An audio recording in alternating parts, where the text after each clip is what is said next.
Sidang perdana pembatalan pernikahan Asmiranda Jonas Rivanno digelar hari ini. Lalu benarkah pengajuan itu bersumber dari kekecewaan Asmiranda dan keluarga atas ketidaktegasan Vano? Seperti apa pula sukacita Pipik saat bisa merayakan ulang tahunnya yang ke-36? Cerita bahagia apa yang dibawa pasangan Shiren Sungkar Teguh Wisnu sekembalinya dari berbulan madu di Norwegia? Dan seperti apa keseruan Aziz Gagap dan Andre Taulani saat bisa saling melempar canda?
Asmiranda itu ternyata memang benar telah didaftarkan di Pengadilan Agama Depok, terdaftar sejak tanggal 7 November 2013 dengan perkara permohonan pembatalan perkawinan. Yang mengajukan perkara ke Pengadilan Agama ini Asmiranda diwakili oleh kuasa hukumnya, Bapak Dr. Andes Galzikri. Dr. Andes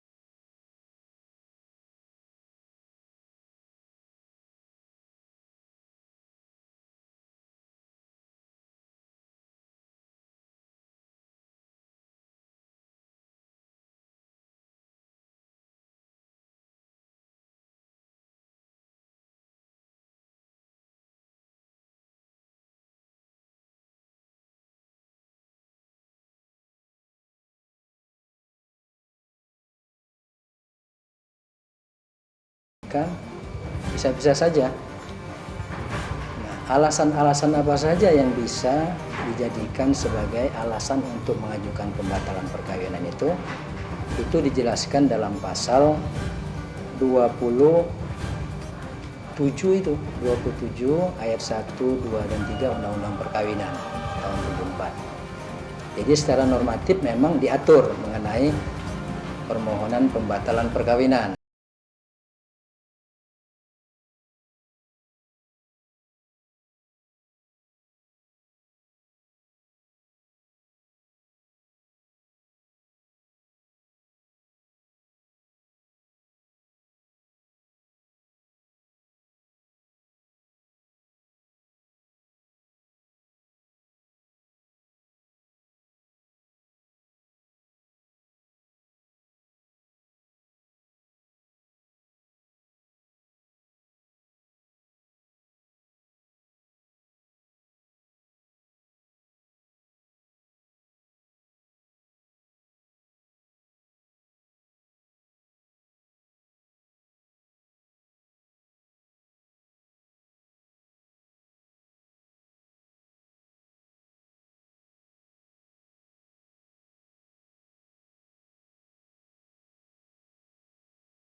Asmiranda ini disampaikan ya tentang penyesalannya bahwasanya dirinya telah dibohongi oleh saudara Jonas Rivanno, yang pada akhirnya dia menyampaikan bahwasanya Jonas Rivanno ini telah menipu dirinya. Jadi itu kasus ini akhirnya diserahkan kepada FKUP Kota Depok untuk ditindaklanjuti.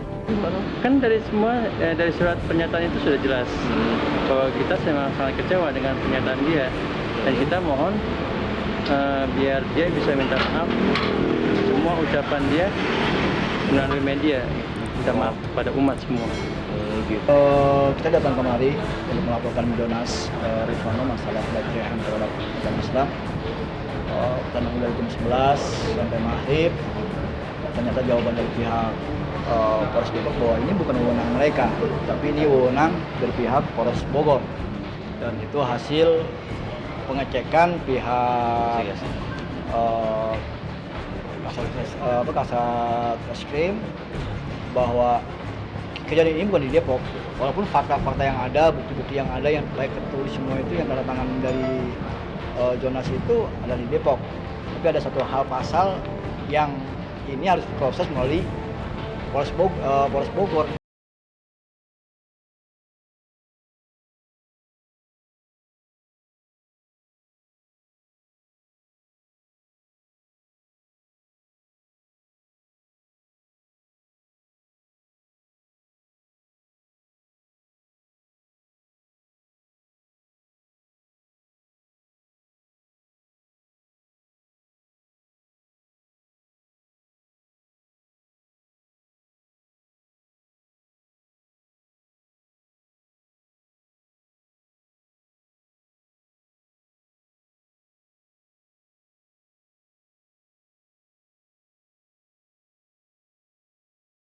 Baru akan dimulai pada hari Rabu tanggal 27 November 2013. Jam berapa, Pak? Kita mulai sidang jam 9.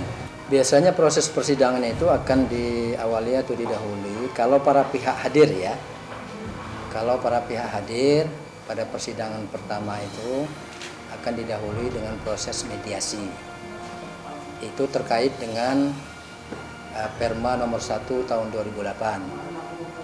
Jadi atas dasar Perma nomor 1 tahun 2008, maka para pihak diberi kesempatan untuk menempuh upaya mediasi dulu.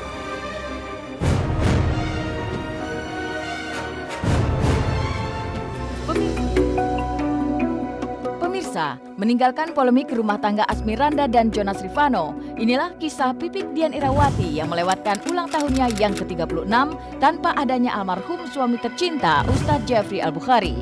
Setelah dapat kejutan dari Umi Tatu dan para sahabat, Pipik memulai hari di usianya yang ke-36 dengan berkunjung ke sebuah yayasan yang menampung puluhan anak penyandang cacat. Di sini Pipik coba berbagi kebahagiaan, sekaligus mengajarkan keempat anaknya, Adiba, Abizar, Ayla, dan Bilal untuk bersyukur karena mereka diberikan kesempurnaan fisik oleh Sang Maha Pencipta. Maka inilah keceriaan yang diciptakan Pipik bersama anak-anak tanpa daksa yang terabadikan kamera Slap on Cam.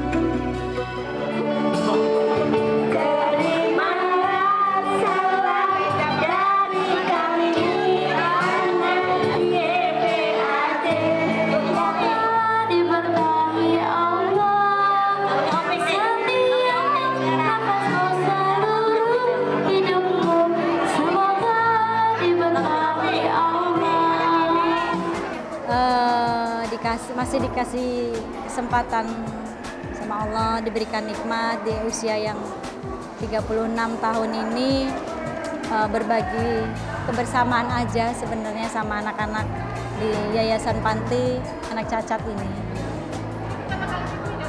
Aduh, saya bukan siapa-siapa, cuma kepengen memberikan mereka anak-anak saya pelajaran bahwa kita diberikan kesempurnaan fisik gitu ya, tapi mereka diberikan ketidaksempurnaan, tapi ketidaksempurnaan itulah luar biasanya mereka gitu ya. Jadi karena kan kalau bawa makanan takutnya mereka tidak boleh makan sesuatu ya gitu, jadi takut nanti saya yang kesalahan, jadi saya lebih baik bawa boneka itu bisa buat teman tidurnya, dipeluk-peluk, jadi ingat saya, ingat anak-anak saya. Puas berbagi keceriaan di Yayasan Anak-anak Penyandang Cacat, Pipik Dian Irawati mengajak puluhan anak yatim itu untuk bermain di wahana permainan di kawasan Sentul, Bogor, Jawa Barat. Sekarang sudah sampai sama malaikat-malaikat kecil semua, anak-anak yatim. Ada 2 yayasan, tapi yang satu belum kelihatan. Nanti kita sama-sama mau ya bersenang-senang dengan mereka. Ya, ikutin terus. Yuk. Yuk.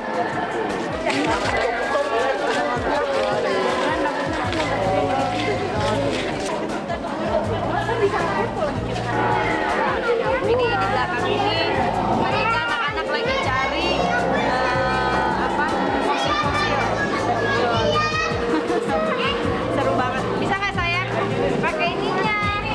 Coba dipakai pakai. Tidak hanya di satu tempat, Pipik juga menjajal wahana lainnya untuk memanjakan puluhan anak-anak yatim, sekaligus ajang liburan untuknya dan anak-anak tercinta. Tapi di wahana kali ini Pipik dibuat trauma oleh anak-anaknya sendiri.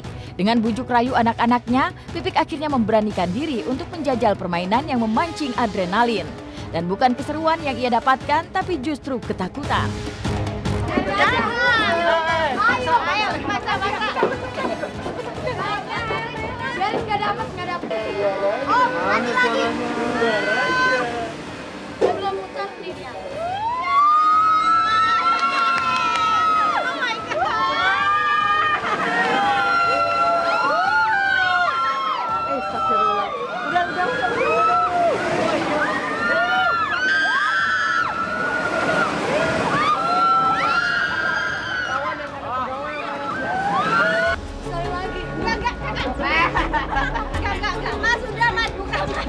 Kali-kali.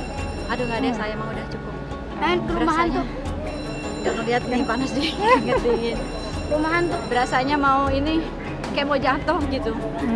Kayak nyawa itu diambil gitu ya. Maus. Di tempat ini pula terlihat banyak orang yang mencintainya. Sebuah tumpeng telah tersedia, tapi di balik simbol tersebut ada kebahagiaan luar biasa sekaligus kenangan yang menyayat luka.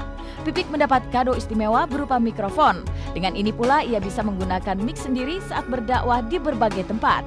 Tapi rupanya ini jugalah yang menjadi cita-cita almarhum Ustadz Jeffrey Al-Bukhari yang belum sempat kesampaian hingga ajal menjemputnya.